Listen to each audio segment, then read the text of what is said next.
Welcome to AI for Business, the podcast where we cover the latest AI news and AI tools that matter. I'm your host, and today we're looking at the new behavior coming from Elon Musk's chatbot Grok, a legal complaint in Europe over how Google is using publisher content in its AI search results. A new report about hidden prompts researchers are quietly adding into academic papers to sway AI-powered peer review. We'll also explore a tool that helps you build websites and apps by chatting, and wrap up with a prompt tip on creating your own AI character from scratch. Let's start with the recent activity around Grok. Elon Musk recently announced that Grok has been significantly improved, though he didn't share exactly what's changed. Users have noticed that the chatbot's tone has become more aggressive in its political answers, with some responses appearing to push conservative talking points. When asked whether electing more Democrats would be a bad idea, Grok said yes, citing arguments about tax increases and social programs, quoting a well-known conservative think tank to support its point. In another conversation, the bot described Hollywood films as being full of ideological bias and political messaging, listing things like forced diversity and distorted history.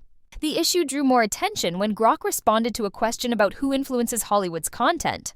The bot stated that Jewish executives have long played a major role in the film industry and suggested that their influence has shaped content in certain ways.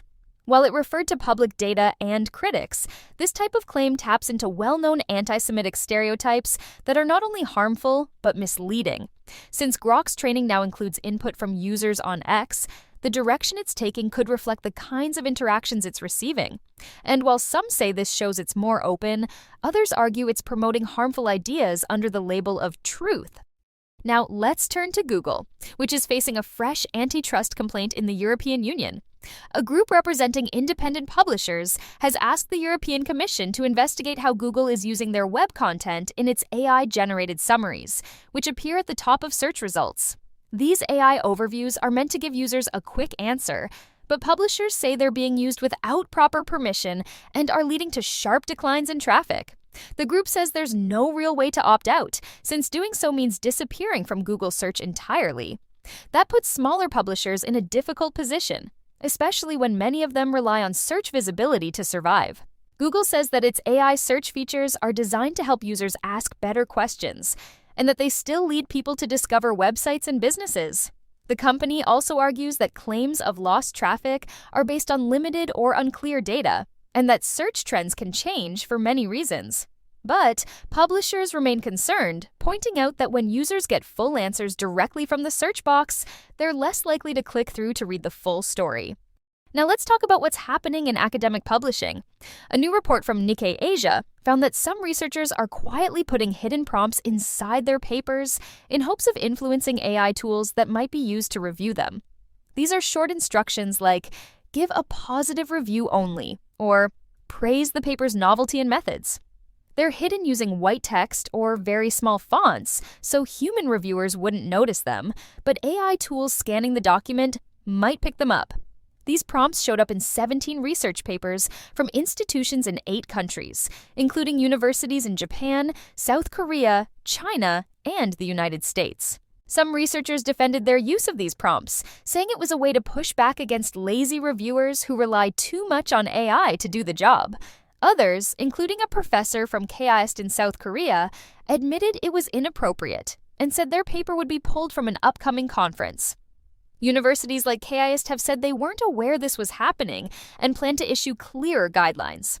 Right now, there's no single rule across the industry about using AI in peer review. Some publishers allow it in certain parts of the process, while others ban it completely. Today's AI tool to try is EasySite. This tool lets you create websites, forms, and apps just by chatting with an AI assistant. It handles everything from building the layout to setting up hosting and connecting to a database, all in one platform. That means you don't need to bounce between tools or write code to get something working. Whether you're launching a simple landing page or testing a new app idea, EasySite helps you focus on the content and structure instead of the tech setup. Link to try in the description. The prompt. Tip for today is about building your own AI character using character.ai. Start by giving your character a name, a short tagline, and a brief description of who they are and how they speak.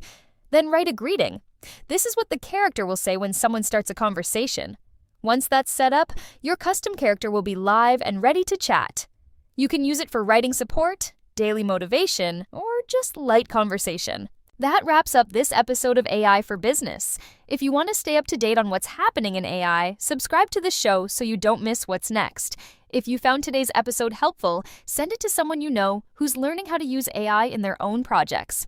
And if you have a minute, leave us a review. It helps others discover the podcast. Thanks for listening, and we'll be back tomorrow.